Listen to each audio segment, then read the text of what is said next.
from Mobile Tech Review, and today we're going to look at Ice Cream Sandwich Android OS 4.0 on the HTC Vivid. That's a big deal because since the Samsung Galaxy Nexus came out in December of last year, we haven't seen any phone with Ice Cream Sandwich, and this is the first phone to get a carrier upgrade over the air to the new operating system. So finally, a phone gets Ice Cream Sandwich on Android OS 4.0. God knows what's taking so long. We've had the Samsung Galaxy Nexus out since the end of last year, that being Google's flagship phone that came with that operating system, and we expected to see updates coming sooner. And of all the phones to get, well, it's the unassuming HTC Vivid on AT&T.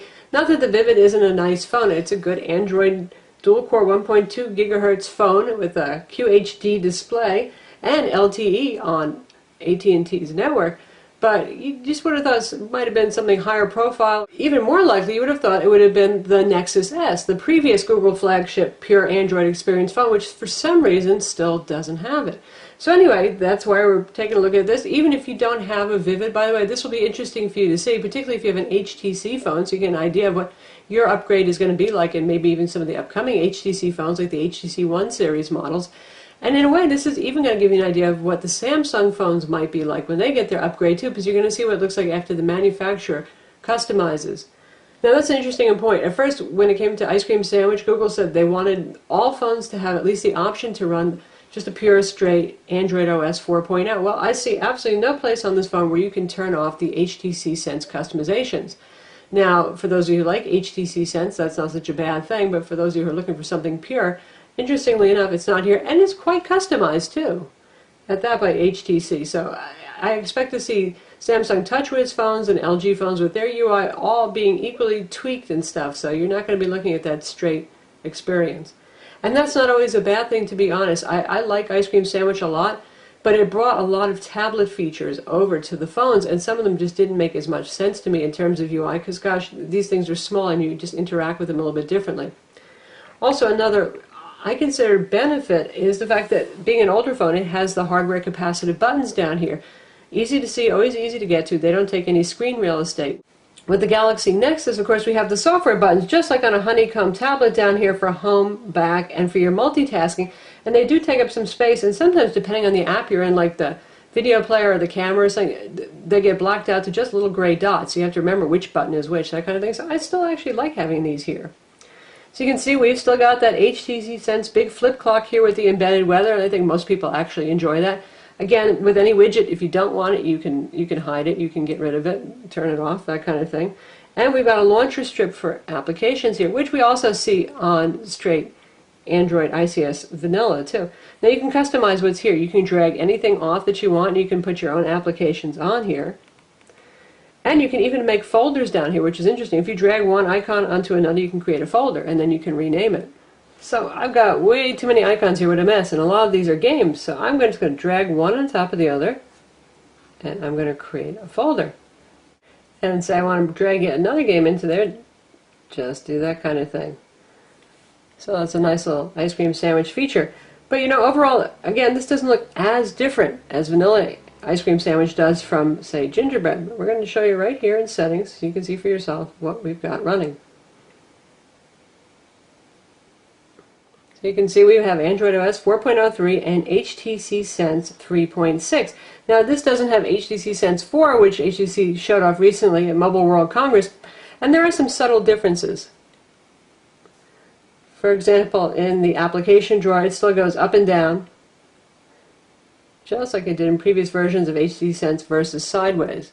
When you're on your desktop here, you have this little bar right there that shows you which of your many home screens you're on. It's a nice little visual indicator. And we've got some of the standard HTC stuff here, like FriendStream loaded up.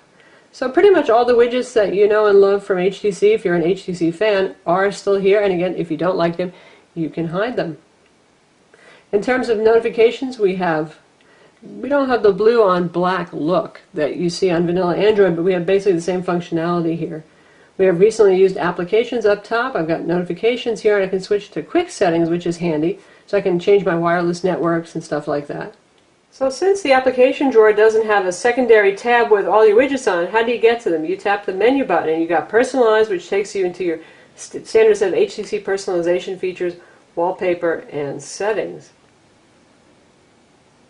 And if we choose personalize, there you go. You can choose from all the widgets that are available, put shortcuts to apps, shortcuts to quick dials and stuff like that. So here's all the widgets that are currently available right now, just mostly from HTC and from Google. I've got a few third-party ones installed as well.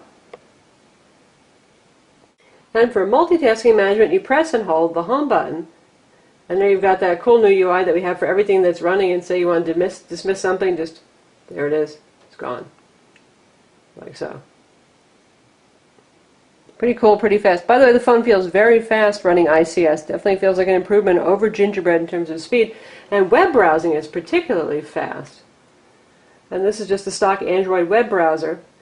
And speeds have gone up greatly when it comes to things, benchmarks like SunSpider JavaScript test, twice as fast. It's at about 2400 now, where we're about 4500 with Gingerbread, so definite improvement. Now we'll load a big fat full page review here.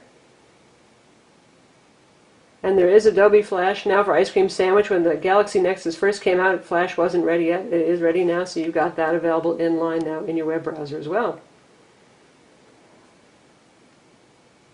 We've got several videos embedded in there, as you can see. Zooming is good. The new system font for Ice Cream Sandwich, very nice, easier to see. And then we're testing out a little Adobe Flash over AT&T's LTE network. This is Lisa from Mobile Tech Review, and today we're going to look at some demanding gaming on the HP NV14 Spectre. Now this guy has an Ultrabook set of RAIDs inside, and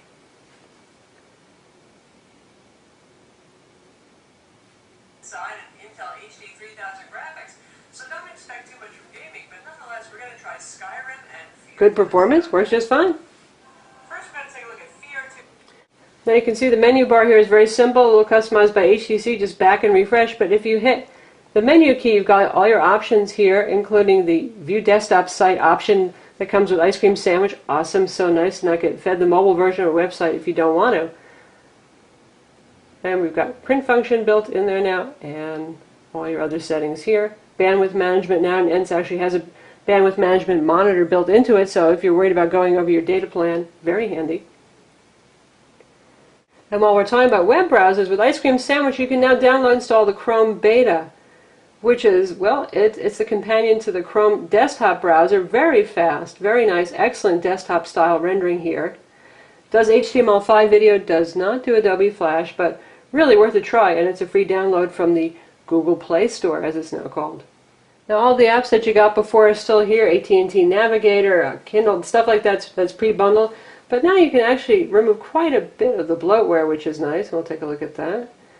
If we go into apps, and then we switch to all apps instead of just the ones that I've downloaded, and say I want to get rid of Mog Music. Scroll down to this long list till we get to it.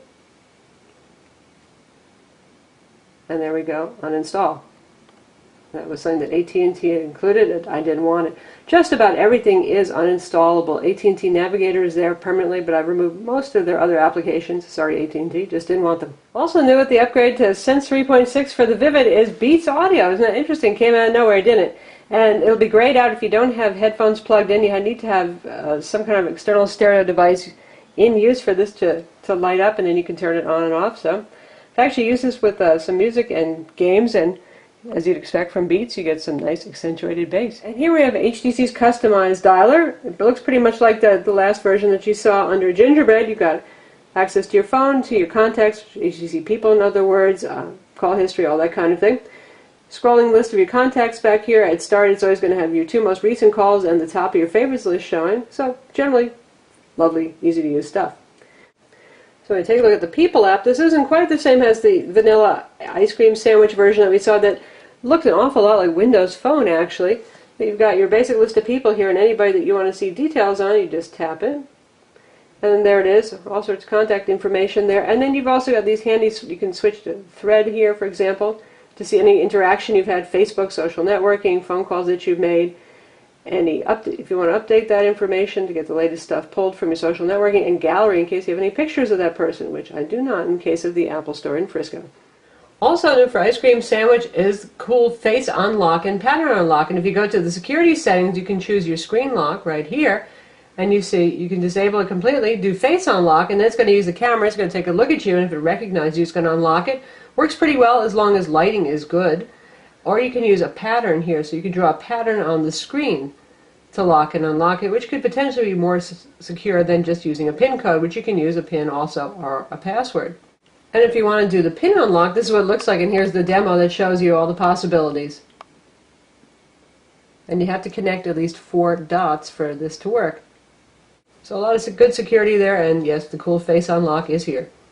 And lastly, we're going to take a look at the camera application, because Google has really sped that up and done a nice job with the UI on it. And you can see we've got our big shutter button here, flash control, quick settings access, switching your modes and scenes, and then shortcut to gallery and then to effects as well. So what mode does for you lets you switch between the 2 cameras and between photo and video mode. And we're going to stick with what we got, and in this case we're going to test this out and see how quickly you can shoot a picture. So here we got a pretty worker. We're going to take a picture of that. Pretty quick. And you've got your usual options to do stuff with it, and we'll try another picture. So there you have it. And then for enhance, you've got a bunch of different effects over here from HTC. Lots of effects. So again, nicely done. And by the way, this is a nice 8 megapixel camera here, wide aperture lens. Good camera for taking pictures and shooting video. And now if you want to take a look at those pictures, we just pop in the gallery.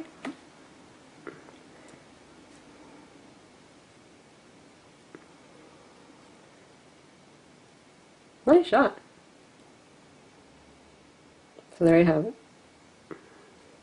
So that's the HTC Vivid, available on AT&T, running Ice Cream Sandwich, Android OS 4.0, and this is a free update that's available now. So you go into your settings and choose AT&T Updates and download it. It's about 300 or so megs. You're going to have to download over Wi-Fi, and if you're having trouble doing that for any reason, you can go to HTC's website and download it to your computer and install it using your computer.